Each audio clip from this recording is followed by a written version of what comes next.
Deus tem planos para cumprir em nossas vidas. Essa é a mensagem de toda a Bíblia e é isso mesmo que estamos estudando aqui no Encontro com a Palavra, escrito pelo pastor Dick Woodward e narrado pelo pastor Edson Bruno. Fique atento a mais um programa que o Ministério Cooperativo Internacional leva a você. Com você agora, pastor Edson Bruno.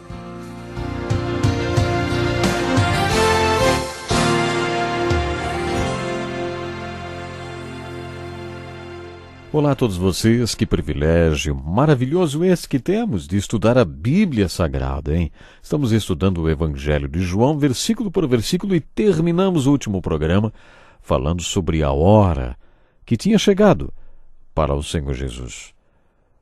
Começamos a estudar um momento em que Jesus estava conversando com o Pai, e, enfim, um momento muito preciosíssimo. Jesus levantou seus olhos para o céu e disse, Pai. Ele se dirigiu a Deus como Pai e nos ensinou a fazer o mesmo.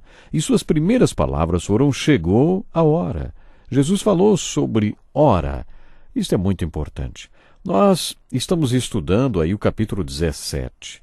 E vocês que participaram do último programa, estudaram conosco aí esta maravilhosa oração que Jesus fez, registrada no capítulo 17 do Evangelho de João. Uma oração muito séria. As primeiras palavras de Jesus foram, chegou a hora. Jesus falou sobre hora. Várias vezes no Evangelho de João vemos que Jesus falou sobre sua hora. Lá no capítulo 2, quando Maria foi lhe dizer que o vinho tinha acabado, esperando que ele fizesse alguma coisa, Jesus disse, que temos nós em comum, mulher? A minha hora não chegou ainda.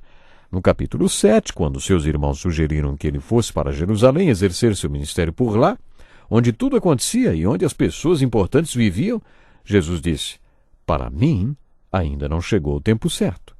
Para vocês qualquer tempo é certo.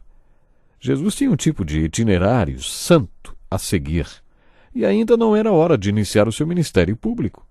No capítulo 8, e também em outras passagens, quando surgia alguma perseguição contra Jesus, ele saía despercebido e escapava, porque ainda não era chegada a sua hora. Mas no capítulo 12 nós lemos algo diferente. O seu ministério público tinha se encerrado e a única coisa que faltava acontecer era o último retiro, a última ceia, e esta oração que nós estamos estudando agora. Depois disso, o seu julgamento, a cruz, a ressurreição e a ascensão. Portanto, no final do seu ministério, diante da cruz, Jesus orou. Agora meu coração está perturbado, e o que direi? Pai, salva-me desta hora? Não, eu vim exatamente para isto, para esta hora. Pai, glorifica o teu nome. Então veio uma voz dos céus. Eu já o glorifiquei e o glorificarei novamente. Que coisa preciosa, não? Esta é uma oração que todos nós devemos aprender a fazer. Pai, glorifica o teu nome na minha vida. E pode mandar a conta. Eu faço a minha parte. Será que estamos dispostos a cumprirmos o itinerário que Deus tem traçado para nós? Bom, como eu falei no último programa, então a gente começou a estudar essa oração tão preciosa, né? No final do ministério público de Jesus, ele se reuniu com seus discípulos para a última ceia. Ele sabia que depois daquele retiro com os apóstolos viria a cruz, e por isso ele orou. Agora o meu coração está perturbado, e o que direi? Pai, salva-me desta hora? Não, eu vim exatamente para isso, para esta hora. Pai, glorifica o teu nome. Esta é uma oração séria. Não a faça se não vier do fundo do seu coração. Antes de fazer esta oração, analise muito bem se é isso mesmo que você quer. Você vai se surpreender ao descobrir que Deus responde sim. Ele responde essa oração. Foi assim que Jesus orou no capítulo 12. Jesus usou a ilustração do grão de trigo que, ao cair na terra, ele morre, é enterrado, enfim, aí ele produz frutos, né? Era exatamente isso que estava para acontecer com Jesus. Existe um parêntese entre os capítulos 12 e 17, o último retiro e a última ceia. No capítulo 17, o retiro já havia se encerrado e, nesta oração, Jesus assume a mesma postura que teve no capítulo 12, quando orou. Agora meu coração está perturbado, e o que direi? Pai, salva-me desta hora. Não, eu vim exatamente para isto, para esta hora. Quando Jesus fala em chegou a hora, Ele não está se referindo ao tempo de 60 minutos. Ele está se referindo ao ponto mais difícil da sua vida e do seu ministério, a cruz, o sepultamento e a ressurreição. Não creio que possamos separar a ressurreição da crucificação. Possivelmente Jesus também inclua sua ascensão e até mesmo o derramamento do Espírito Santo sobre sua igreja, ocorrido 40 dias depois. Acho que tudo isso incluía sua hora. Poderíamos acrescentar sua hora de glória, a hora mais importante da sua vida e obra. Jesus está se referindo a isto quando diz: Pai, chegou a hora. No capítulo 12, Jesus falou que esta era a hora em que ele seria glorificado, e por isso orou: Pai, chegou a hora. Glorifica o teu filho, para que o teu filho te glorifique. Sabe, é fascinante perceber que sua maior motivação ao pedir que o Pai o glorificasse era que ele mesmo pudesse glorificar o Pai. Nos primeiros versículos desse capítulo, o Senhor mostra qual é o propósito da vida humana. Jesus viveu uma vida perfeita e no final da vida ele pôde dizer: Eu te glorifiquei na terra, completando a obra que me deste para fazer. E pela segunda vez pediu: E agora, Pai, glorifica-me junto a ti, com a glória que eu tinha contigo antes que o mundo existisse. É impressionante observar que Jesus ora para que ele mesmo fosse glorificado.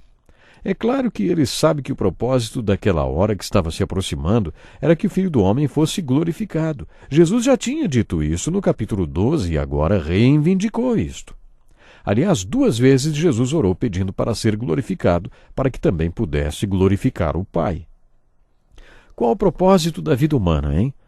O objetivo principal do homem é glorificar a Deus. É o que diz o credo da igreja, e viver com Ele para sempre. Jesus viveu uma vida perfeita. Nestes versículos, Jesus mostra como cumprir o propósito da existência humana ao considerar sua própria vida, ministério e obra. O principal objetivo do homem é glorificar a Deus. Foi isso que Jesus fez ao viver de maneira perfeita na terra. Mas como ele glorificou o Pai? Terminando a obra que Deus lhe deu para fazer. Você já percebeu, lendo o Evangelho de João, como Jesus era obcecado em fazer a obra que Deus lhe havia dado para fazer? Esta era uma obsessão maravilhosa. No capítulo 9, Jesus havia dito: Enquanto é dia, precisamos realizar a obra daquele que me enviou. A noite se aproxima, quando ninguém pode trabalhar. No capítulo 5, Jesus afirmou que a obra que estava realizando era uma prova de quem ele alegava ser.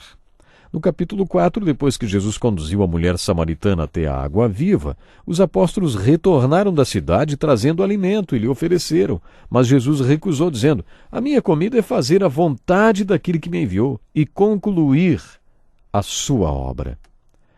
E agora, no capítulo 17 do Evangelho de João, no final de sua vida perfeita aqui na terra, Jesus completou toda a obra que Deus lhe havia entregado. Mesmo quando era um menino lá no templo, Jesus já era obcecado em fazer a obra de Deus e disse aos seus pais: Por que vocês estavam me procurando? Não sabiam que eu devia estar na casa de meu pai? Jesus sempre teve em mente realizar a obra que o Pai lhe havia dado para fazer. E agora que o seu tempo da terra estava acabando, Jesus ora: Eu te glorifiquei na terra, completando a obra que me deste para fazer. No capítulo 19 deste Evangelho, no versículo 30, temos o registro das últimas palavras de Jesus: E está consumado. Há uns 40 anos, mais ou menos, alguns missionários foram mortos pelos índios Auca, na América do Sul, lá no Equador. Eu já contei essa história no programa e você deve se lembrar dela. Um dos missionários era um jovem chamado Jim Elliot. Seu corpo foi encontrado em um rio e ele foi esquartejado pelos índios. Sua carne foi comida pelos peixes. Junto ao corpo também foi encontrado o diário dele, e neste diário, apesar de manchado, ainda se podia ler: Quando chegar a hora, dentro do plano de Deus, de você morrer, certifique-se que a única coisa que lhe reste a fazer seja morrer. Jim Elliot quis dizer que quando chegar a hora que Deus determinou para morrermos, e esta hora vai chegar para todo mundo, você deve ter esse sentimento de missão cumprida. Finalizei minha tarefa. Terminei meu trabalho.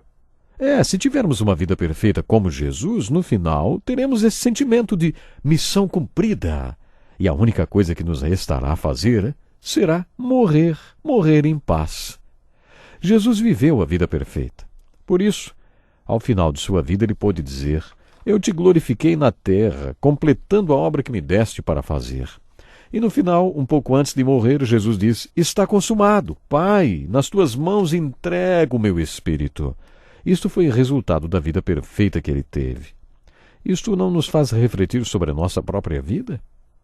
O que se iniciou em sua vida por causa do que Jesus consumou na vida dele, hein? Será que alguma coisa começou na sua vida, meu ouvinte, por causa da obra que Jesus consumou? Com toda certeza, a salvação se iniciou em nossas vidas quando Jesus disse na cruz: está consumado.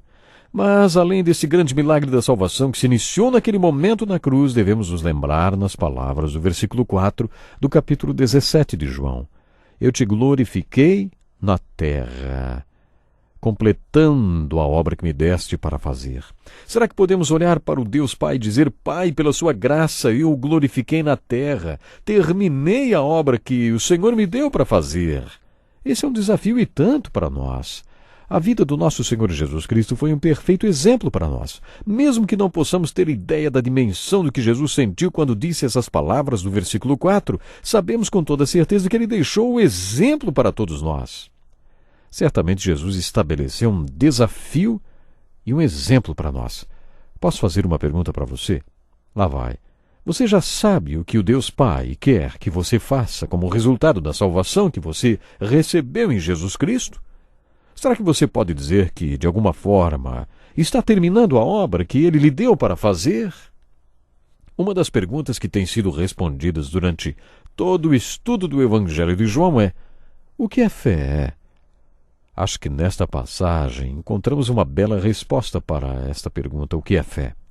Fé é poder olhar para Deus e dizer: Pai, pela tua graça, por causa do seu milagre de salvação e pela sua graça, completei a obra que o Senhor me deu para fazer. Desta forma, glorifiquei o seu nome na terra. Por causa da graça de Deus, você pode dizer que tem esse tipo de fé? O que tem começado na sua vida como resultado do que Jesus terminou na vida dele? Será que você está realmente cumprindo a vontade do Pai? A vontade de Deus para a sua vida? Pense nisso, hein? Programe-se para estar conosco no próximo Encontro com a Palavra. Deus lhe abençoe. Que lição importantíssima. Obrigado, pastor Edson Bruno. Prezado ouvinte, coloque em prática o que você ouviu aqui. Sem dúvida, sua vida será grandemente abençoada. Este é um estudo escrito pelo Dr. Dick Woodward, na voz do pastor Edson Bruno. Escreva-nos e solicite o material. Nosso endereço é Encontro com a Palavra, Caixa Postal 2011, CEP 89201-970, Joinville, Santa Catarina. Até o nosso próximo Encontro com a Palavra.